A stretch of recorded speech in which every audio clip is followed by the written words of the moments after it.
నమస్కారం. కార్యక్రమం ప్రారంభించే ముందు గురువు గారు బ్రహ్మర్షి పత్రి గారికి ఒక్కసారి మనం ధన్యవాదాలు చెప్పుకుందాం.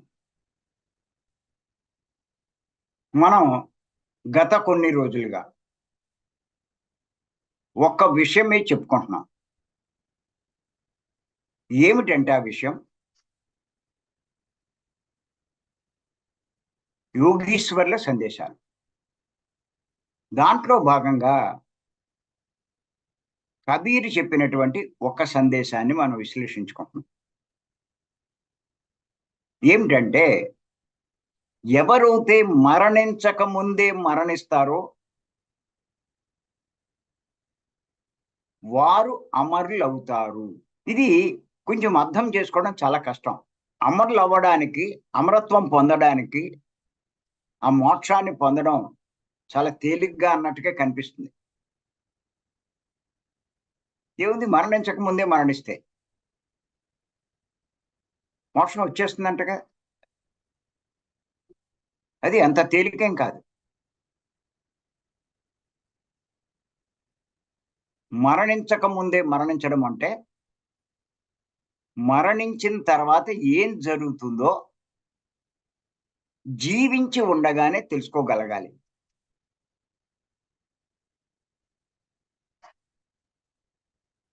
అది ఎవరెవరు తెలుసుకోగలరు అది కూడా చెప్పుకున్నాం.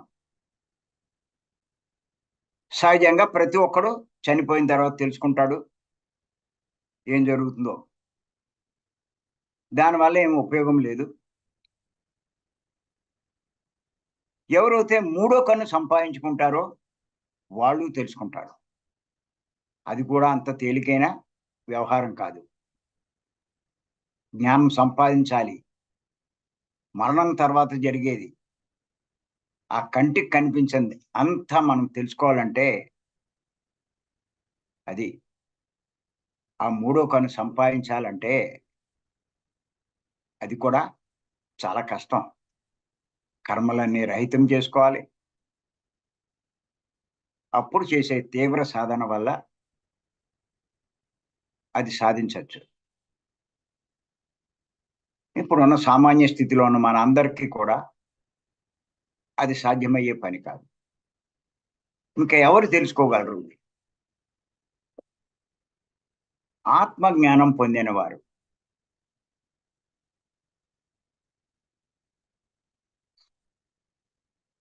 ఆత్మజ్ఞానం పొందాలి. మరి ఇది అంత తేలికైన వ్యవహారం కాదు. ఇంచేతంటే ఆత్మజ్ఞాని ప్రవర్తన ఎలా ఉంటుందో పత్రి గారు చెప్పడమే కాదు, శ్రీకృష్ణుల వారు చెప్పడమే కాదు, వశిష్ఠుల వారు చెప్పడమే కాదు, ఇలా ఎంతో మంది యోగీశ్వరులు చెప్పారు. ఆ స్థాయి సంపాదించాలంటే అది కూడా కొంచెం కష్టమైన పనే. చాలా కష్టపడాలి. ఎన్నో సంవత్సరాలు కృషి చేస్తే ఏదో కొంత జ్ఞానం సంపాదించవచ్చు. ఇంకా నాలుగో ఆప్షన్ ఏంటంటే నేను చెప్పింది బుద్ధి బాగా వికసింప చేసుకోవాలి. ఇది ప్రతి ఒక్కరికి సాధ్యం. ఏమీ లేదు, మీరు కొన్ని నెలల పాటు తీవ్ర ధ్యాన సాధన చేసి ఆహార నియమాలు కఠినంగా పాటిస్తూ ఉంటే ఈ జన్మలోనే కొన్ని నెలల్లో లేకపోతే సంవత్సరాల్లో బుద్ధి అపారంగా పెంచుకోవచ్చు. మంచి అవకాశం ఉంది. దానికోసమే భీమవరం రమ్మంటున్నాను. ఈ జూమ్లో కూడా పాల్గొనమంటున్నాను నేను. ఎవరైతే ఇలా పాల్గొంటారో ఖచ్చితంగా వాళ్ళు సద్గురువులు, యోగీశ్వరులు చెప్పిన సందేశాలు అవగాహన చేసుకుంటాడు. బుద్ధి ఉన్నవాడు బాగా అవగాహన చేసుకుంటాడు.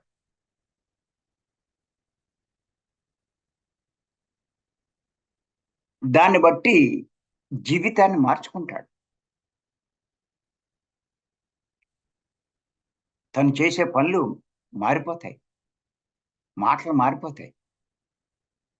ఆలోచన విధానం మారిపోతుంది. ఎప్పుడు బుద్ధి బాగా ఉన్నప్పుడు. చేత ఎవరైనా సరే ఫస్ట్ చేయవలసింది ఇది. అదే నేను చెప్తూ ఉంటాను. ఇప్పుడు ప్రస్తుతం మనం లాభం పొందాలంటే చెయ్యగలిసి చెయ్యగలిగింది ఏంటంటే బుద్ధి పెంచుకోవడం ఒక్కటే.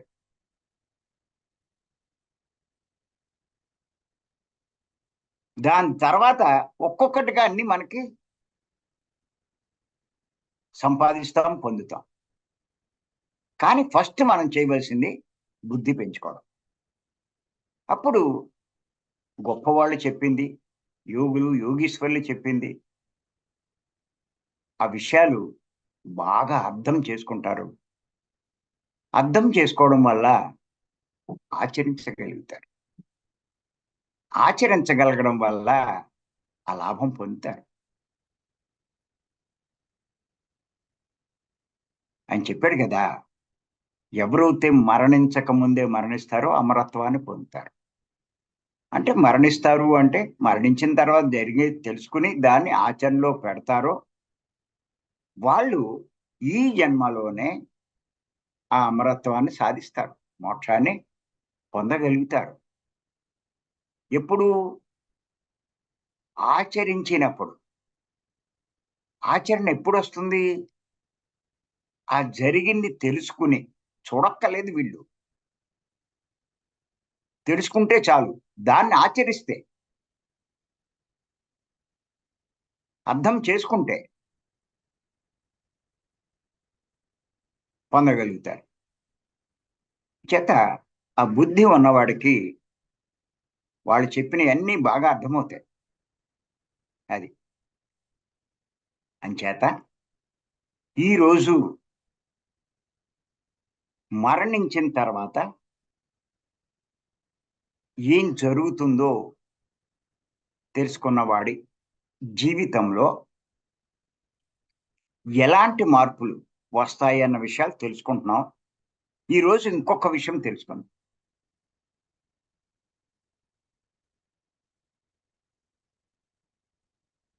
రాసుకోండి చెప్తాను.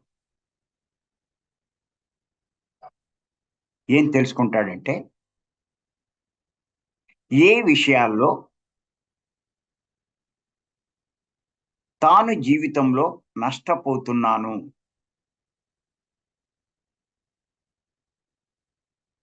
అన్నది బాగా తెలుస్తుంది.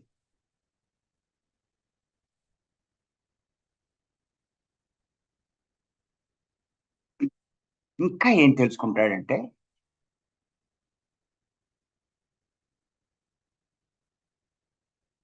తన సమయాన్ని ఎంతో కోల్పోతున్నాను అన్నది తెలుస్తుంది.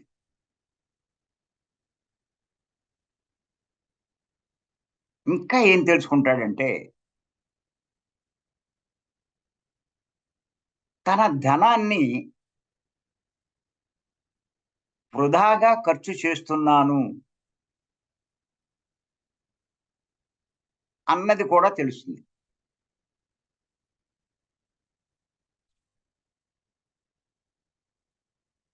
అంతేకాదు తన వాక్కుని కూడా ఎంతో వృధా చేస్తున్నాను అన్నది తెలుస్తుంది. అలాగే తన ఇంద్రియాల శక్తులను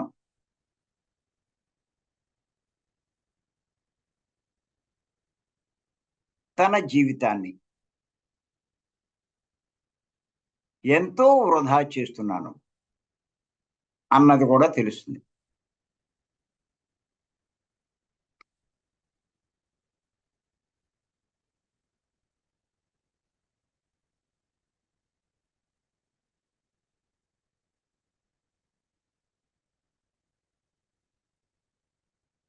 ఈ విషయాలన్నీ మీకు అర్థమవుతే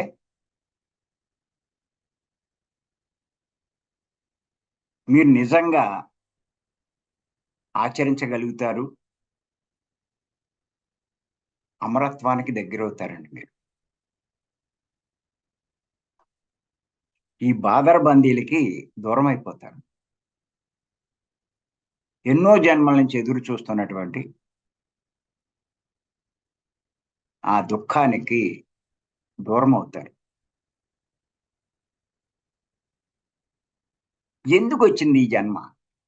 ఈ జన్మ లేకుండా ఉంటే బాగుండు అన్నది సాధిస్తారు మీరు అనుకున్నది.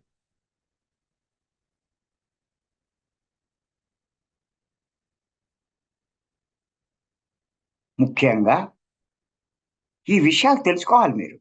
ఇప్పుడు నేను ఏదైతే చెప్పానో మీ జీవితంలో ఈ జన్మలో అవసరం లేని ఎన్ని వృధా చేస్తున్నారో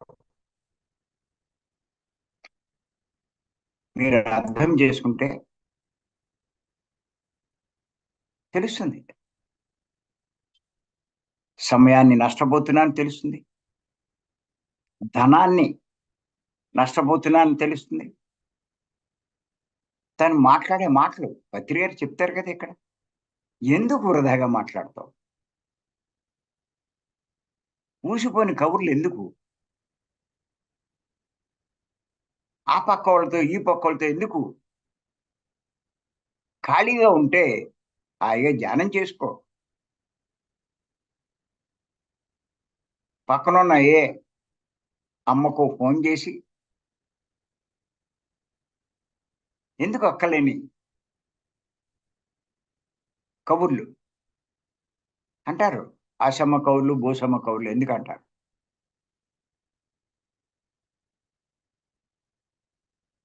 అలాగే మన ఇంద్రియాల శక్తి. చూడవలసినవి చూడం ఈ కంటితో.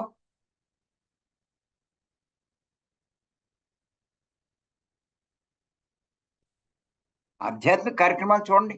ఆ వీడియోలు యోగులు వాళ్ళు యోగీశ్వర్లు చెప్పిన సందేశాలు చూడడానికి, ఆ వీడియోలు చూడడానికి ఉపయోగించండి కళ్ళు. సీరియల్ చూడడానిక?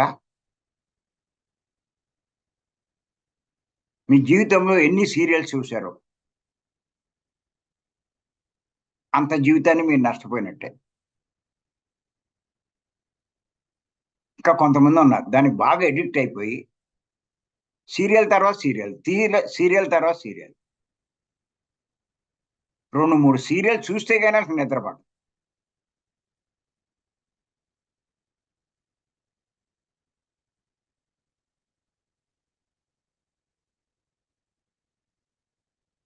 పనికిరానివన్నీ వింటారు. ఇంద్రియాలను నీటిగా ఉపయోగిస్తున్నారు. చక్క మంచి సందేశాలు వినండి. అమరత్వం పొందడానికి కావాల్సిన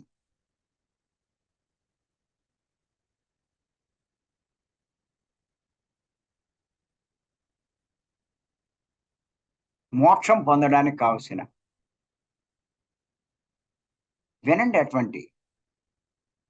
అటువంటి సాంగత్యం చేయండి.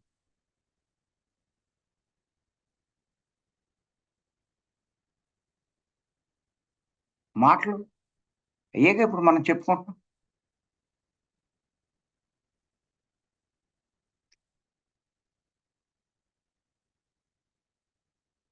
అలాగే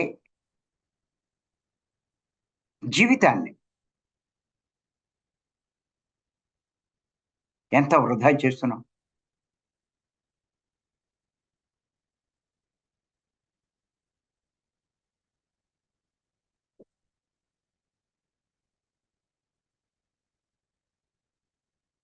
దేనికి ఉపయోగించాలో దానికి ఉపయోగించకుండా పనికి రాని వాటికి ఉపయోగిస్తున్నాం.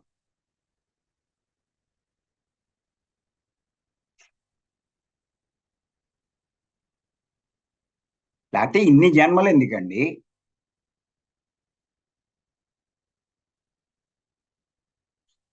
జన్మలో ఒక 50 ఏళ్ళు బతకనివ్వండి, 70 ఏళ్ళు బతకనివ్వండి, 80 ఏళ్ళు బతకనివ్వండి. ఆత్మ కోసం వెచ్చించే సమయం బహుస్వల్పం. అంటే ఎంత సమయం వృధా అయిపోతుంది.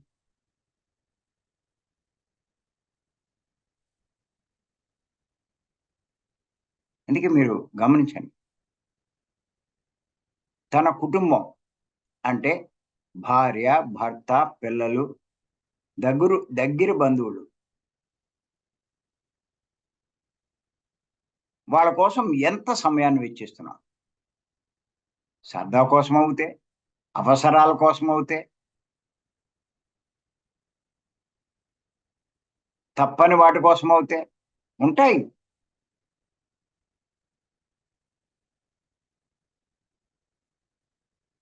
అవసరాలు ఎప్పుడు చూసుకోవాలి. నేను ఎప్పుడు చెప్తూ ఉంటాను. అవసరాలు తప్పవు.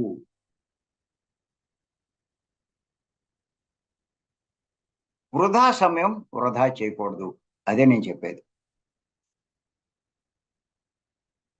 అలాగే ధన సంపాదన. దానికి ఎంత సమయం కేటాయిస్తున్నారు చెప్పండి. ఓ రకంగా చెప్పాలంటే ఒక జీవితమే వెచ్చించేస్తున్నారు డబ్బు సంపాదన.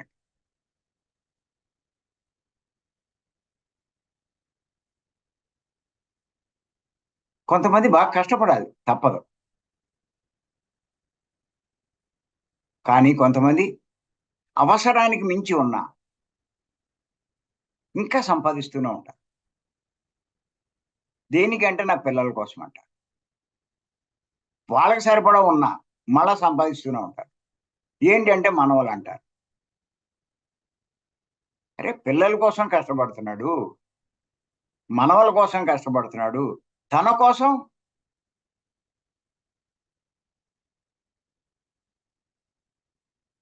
అదే ఇక్కడ తెలుసుకోవాల్సింది.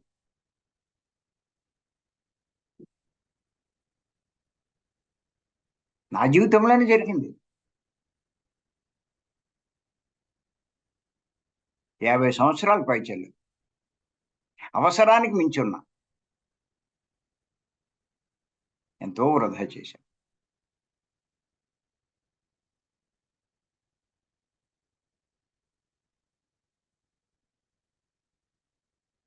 తెలుసుకున్నాను నేను పత్రికారి పరిచయం వల్ల.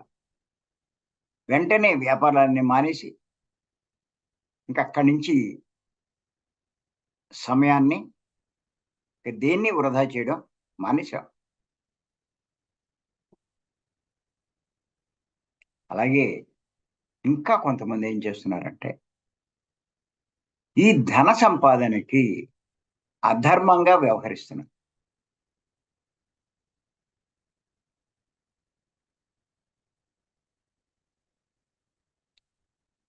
అంటే తప్పులు చేస్తున్నారు, పాపాలు చేస్తున్నారు, మోసాలు చేస్తున్నారు,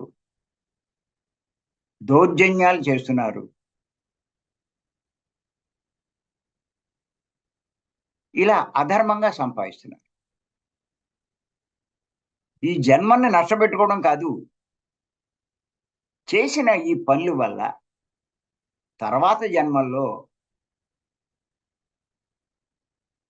అంతులేని కష్టాలు అనుభవించి ఆ జన్మలు కూడా వృధా చేస్తున్నారు.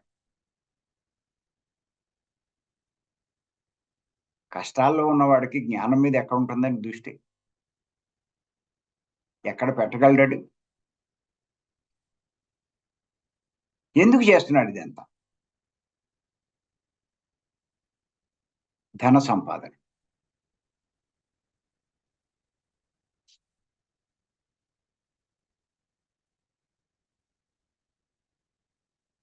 నిజంగా అవసరాలకు సరిపడా సంపాదించాలి అంటే అధర్మంగా వ్యవహరించవలసిన అవసరం లేదు. మరి ఎందుకు చేస్తున్నారు అంటే మమకారమే దానికి కారణం.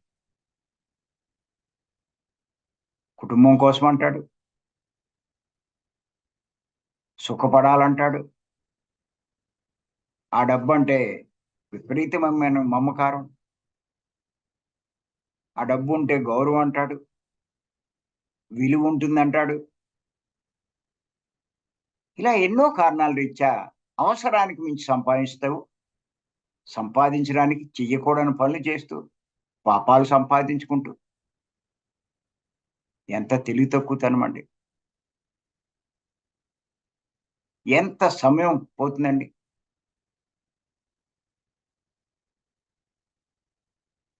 ఆ సమయంలో బుద్ధి పెంచుకుని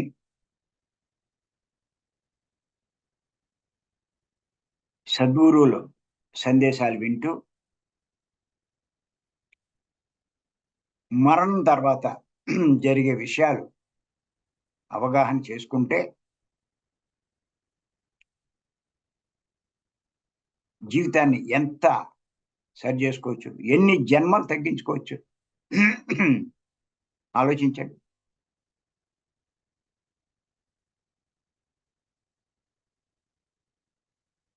అలాగే ఇంకా మనం గమనిస్తే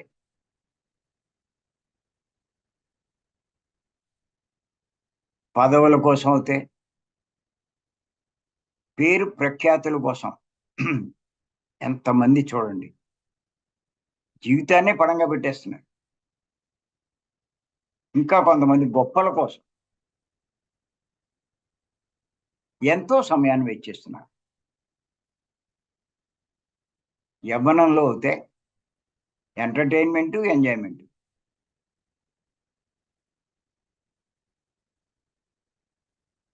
దానికోసం జీవితాన్ని వెచ్చిస్తున్నారు.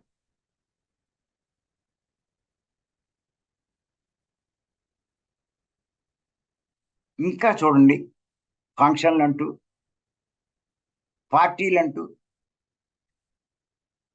ఎంత టైం వేస్ట్ చేస్తారు చెప్పండి.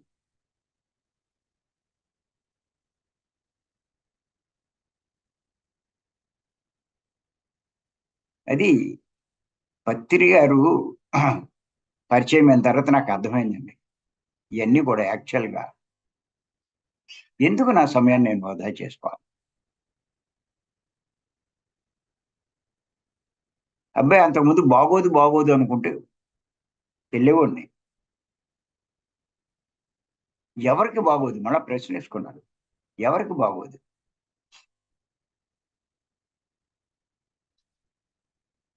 మనం పిలిస్తే వెళ్ళకపోతే వాళ్ళు బాధపడతారు కదా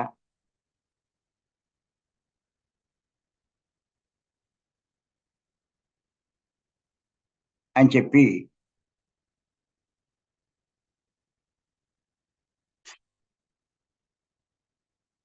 అనుకునేవాడిని. కానీ అబ్జర్వ్ చేశాను, ఫంక్షన్కి వెళ్ళాక అబ్జర్వ్ చేస్తే వాళ్ళు ఎక్కడో స్టేజ్ మీద ఉంటారు, పెళ్లిళ్ళు చేసుకుంటూ ఉంటారు. మనం వచ్చేవన్న సంగతి కూడా ఎవరికి తెలియదు. ఎవడు మనల్ని అక్కడ అబ్జర్వ్ చేసినోడు ఉండు, వాళ్ళ పనిలో వాళ్ళు ఉంటారు కార్యక్రమాలు.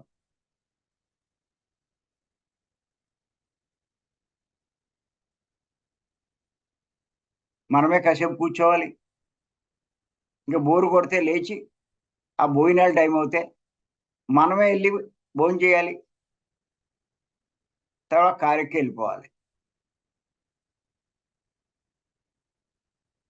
అప్పుడు అర్థమైంది ఏంటిది.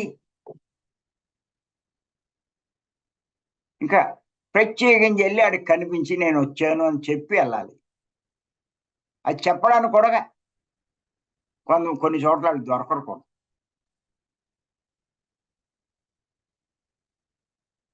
అసలు ఎవరు పట్టించుకుంటాం, మనం వచ్చామో రామో ఏం చేశామో అని.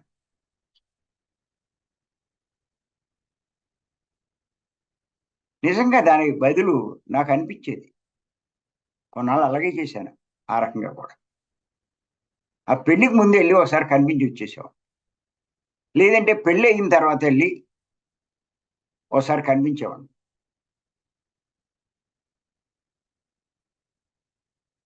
ఇంక ఇప్పుడు అది కూడా లేదు.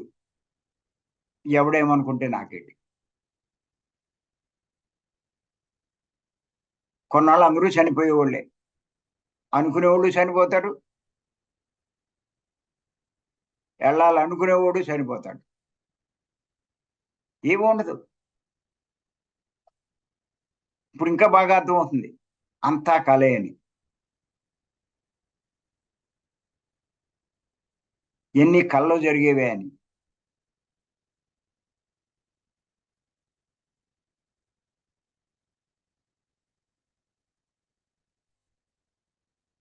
అంచేత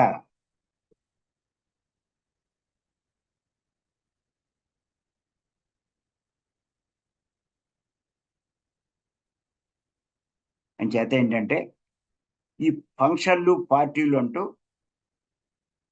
ఎంతో సమయాన్ని వృధా చేస్తున్నారు. ఇవన్నీ మీరు కనుక ఆలోచించగలిగితే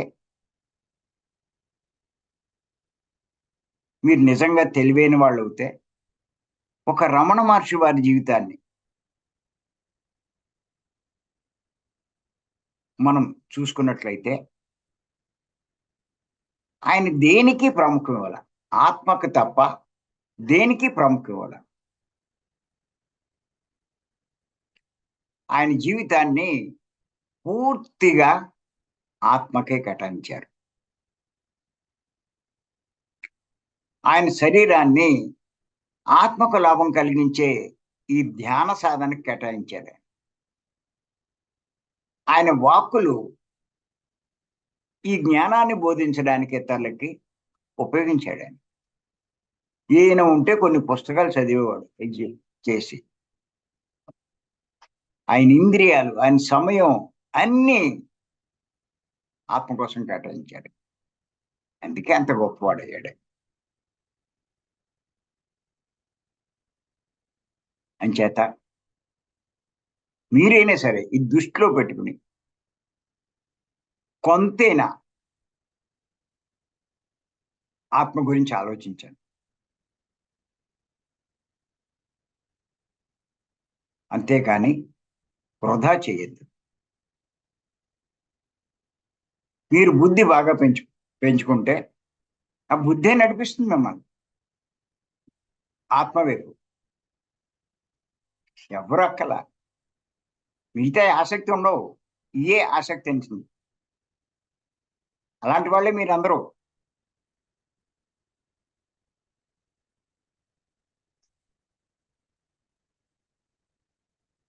ఎందుకు ఇంత ఆసక్తి చూపిస్తున్నారు?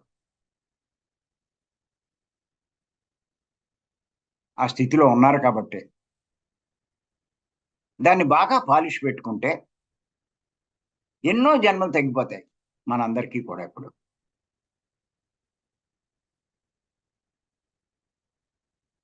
వచ్చిన అవకాశాన్ని వృధా చేసుకోకూడదు. ఇంకా మీరు ఈ ప్రాపంచికం వైపు ఆకర్షితులు అవుతున్నారు అంటే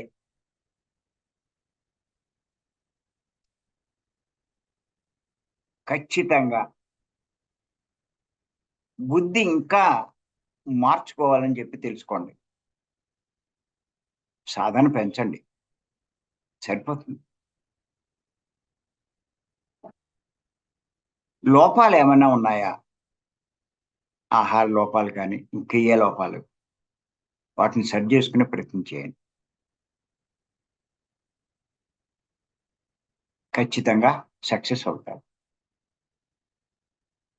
ఖచ్చితంగా కబీర్ చెప్పినట్టు అమరత్వాన్ని సాధించే ప్రయత్నమే చేయాలి. లేకపోతే ఒక్కొక్క జన్మలో ఎన్ని బాధలండి. అది చేత ఒక రమణ మహర్షి లాంటి వారిని, ఎంతోమంది ఉన్నారు అలాంటి గొప్ప వాళ్ళంతా అలాంటి వాళ్ళు, ఆదర్శంగా తీసుకోవాలి.